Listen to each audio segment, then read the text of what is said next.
আসসালামু আলাইকুম। আজকে আমরা দেখব অফিস 365 এ কিভাবে একটি সিগনেচার, নাম, ডেজিগনেশন এগুলো সংযুক্ত করা যায়। আমরা অনেকেই খেয়াল করেছি যখন আমরা মেইল করি, মেইলে কোনো ডিটেইলস দেয়া থাকে না। নিচে যদি আমরা ডিটেইলস দিতে চাই তাহলে ইন্ডিভিজুয়ালি প্রতিবার নাম, ডেজিগনেশন, কোম্পানির নাম, মেইল আইডি, ফোন নাম্বার এগুলো লিখে দিতে হয়। তো এইগুলো যেন বারবার লিখে দিতে না হয় সেজন্য মেইলের ভেতরে একটা অপশন আছে, অপশনটাকে বলে সিগনেচার অপশন। এটা জিমেইল এর মধ্যেও আছে, আউটলুক এর মধ্যেও আছে, আদার্স সব মেইলের মধ্যেই আছে। তো আমরা আজকে দেখব আউটলুক মেইলের মধ্যে সিগনেচার অপশনটা কিভাবে অ্যাড করে। প্রথমে দেখে নেই, আমরা একটা মেইল যখন লিখি মেইলের ভেতরে দেখেন এখানে আমাদের কিছুই নেই, এই জায়গাটুকু একদম ব্ল্যাঙ্ক। তো আমরা যখন কাউকে মেইল পাঠাই, মেইল পাঠানোর সময় ওই ব্ল্যাঙ্কই যায়, এখানে আমি যেই জিনিসটুকু লিখি শুধু সেই লেখাটুকুই যাবে, এর বাহিরে আদার্স কিছু যাবে না। এখানে আমি হাই লিখে একটা মেইল করি, দেখা যাবে কি আমি শুধু হাই লেখাটাই চলে গিয়েছি, কিন্তু হাই লেখাটা কে পাঠিয়েছে, অ্যাকচুয়ালি তার ডেজিগনেশনটা কি, সে কোন পোস্টে চাকরি করে, তার ওখানে কাজটা কি, আমি এগুলো কিছুই জানতে পারছি না। এখানে আমরা মেইলটা একটু চেক করব। আচ্ছা, আমরা দেখতে পাচ্ছি আমাদের মেইলটি এখানে চলে এসেছে। এই যে দেখেন এখানে শুধুই হাই লেখাতেই আছে এবং মেইলটা করেছে ইউনুস। ইউনুস কোথাকার ইউনুস, তার ডেজিগনেশন কি, তার পেশা কি, আমরা কিছুই জানি না। তো এই জিনিসটা যদি এখানে শর্টকাট আকারে লেখা থাকতো তাহলে দেখেই আমরা এক নজরেই বুঝে ফেলতাম এই মেইলটা আসলে কে আমাদেরকে পাঠিয়েছে, তার ডেজিগনেশন কি, তার অফিসের ঠিকানা কি, নাম কি, এই ডিটেলস গুলো। তো আমরা চলে যাই, প্রথমে আমরা ফাইল অপশনে গিয়ে আমরা দেখবো এখানে অপশনে যাব। অপশনে গিয়ে এখানে অনেকগুলো অপশন থাকবে, Gmail, mail, calendar, group, people. আমরা এত কিছু না দেখে আমরা সরাসরি মেইলের মধ্যে চলে যাব। মেইলের মধ্যে দেখেন ৩ নাম্বারই অপশন আছে, একটা সিগনেচার অপশন। এই যে সিগনেচার অপশনটা দেখতে পাচ্ছেন, আমরা এখানে চলে যাব। সিগনেচার অপশনের ভেতরে গিয়ে প্রথমে আমি কার নামে এই ডিটেলসটা লিখতে চাচ্ছি তার একটা নামে নতুন ডিটেলস দিতে হবে।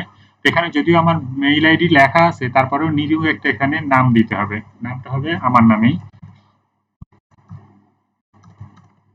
এখানে আপনারা আপনাদের নিজের নামটা ব্যবহার করবেন নিউ এর জায়গায়।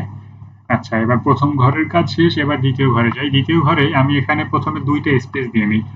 স্পেস দুইটা কেন দিয়েছি সেটা একটু পরে দেখলে বুঝতে পারবেন। প্রথমে তাহলে ডিটেলসটা লিখে ফেলি। কি লিখবো আমরা? Best regards, GARDS, best regards. Best regards নামটা এখানে আপনারা আপনাদের যার যার নিজের নামটা ব্যবহার করবেন। এরপরে আমি ব্যবহার করতে চাচ্ছি আমার অফিসের লোগো। তো আমি কেয়া কসমেটিক্স লিমিটেডের চাকরি করি, সেক্ষেত্রে আমার অফিসের লোগোটা আমি এখান থেকে দিয়ে দিলাম, কেয়া কসমেটিক্স লিমিটেড। এরপরে আমি লোগোর নিচে দেব অফিসের ঠিকানা, জরুন, কোনাবাড়ি,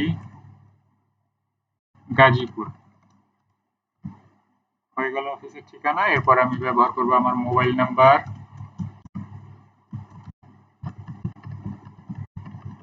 এবং সাথে থাকবে আমার জিমেইল আইডি।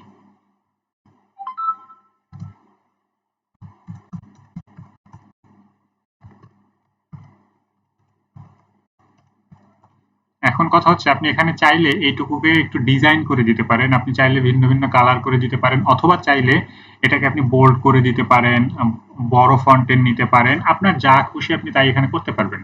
আমি এটাকে একটু বড় করে দিলাম, বেস্ট রিগার্ডটাকে বোল্ড করে দিলাম এবং কালারটাকেও একটু চেঞ্জ করে দিই, দেখি। কালার, কালার, কালার, এখানে কালার, এই কালারটা আমার কাছে ভালো লাগতেছে, তো এই কালারটাই আমি দিলাম। আপনি চাইলে আপনার একটা পছন্দের কালার দিতে পারেন। এরপরে এরপরে নামের ক্ষেত্রে, না, নামের ক্ষেত্রে আমি কোনো কালার ব্যবহার করতে চাচ্ছি না, বাদ বাকি যা আছে সব সেম থাক। তবে ফন্ট গুলোকে আমি চেঞ্জ করতে চাচ্ছি। ফন্ট হবে টাইমস নিউ রোমান, এটা আমার পছন্দের একটা ফন্ট। হ্যাঁ, দিয়ে দিলাম। এবার এটাকে সেভ করে দিই। সেভ করে জাস্ট ওকে, হয়ে গেল, হয়ে গেল। এরপরে আমি আবার একটা নতুন মেইল ক্রিয়েট করতে যাই, তাহলেই বুঝতে পারবেন। এই যে দেখেন এখানে আমার ডিটেলসটা চলে এসেছে এবং এখানে একটা গ্যাপ দেখতে পাচ্ছেন, ওই যে আমি দুইটা স্পেস দিয়েছিলাম যার ফলে ওই গ্যাপটা দেখতে পাচ্ছেন। যদি আমি ওখানে স্পেসটা না দিতাম তাহলে এই বেস্ট রিগার্ডটা এখান থেকে শুরু হতো। কাজেই আমরা যেহেতু স্পেস দিয়ে নিয়েছি, এখন এখানে আমি একটা যে কোনো টেস্ট মেসেজ লিখে দিই। টেস্ট, MESSEG, টেস্ট মেসেজ হয়েছে। এবার আমি আবার মেইলের একটা ঠিকানা লিখি, YOU, চলে এসেছে অলরেডি। আমি এই ঠিকানায় মেইলটা করে দিই। সাবজেক্ট হবে টেস্ট মেইল। আচ্ছা, সেন্ড করে দিলাম। সেন্ড করে দেওয়ার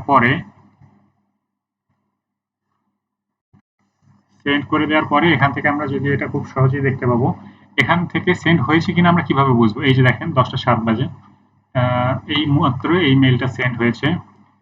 এখন আমরা চলে যাব আমাদের অন্য একটা ব্রাউজারে, আমার জিমেইল অ্যাকাউন্টের মধ্যে। জিমেইল অ্যাকাউন্টে গিয়ে আমরা একটু রিলোড দিয়ে ট্রাই করি।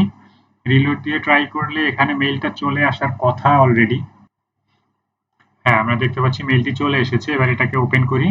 ওপেন করলেই আমরা আসলে বুঝতে পারবো। दूध का दूध पानी का पानी क्या है। इधर देखिए টেক্সট মেসেজ চলে এসেছে।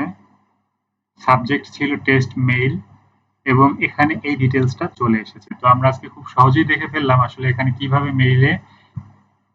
মেইল ডিটেলসটা অ্যাড করা যায়। তো আজকে এ পর্যন্তই। সবাই ভালো থাকবেন এবং দোয়া করবেন আমাদের জন্য। আল্লাহ হাফেজ।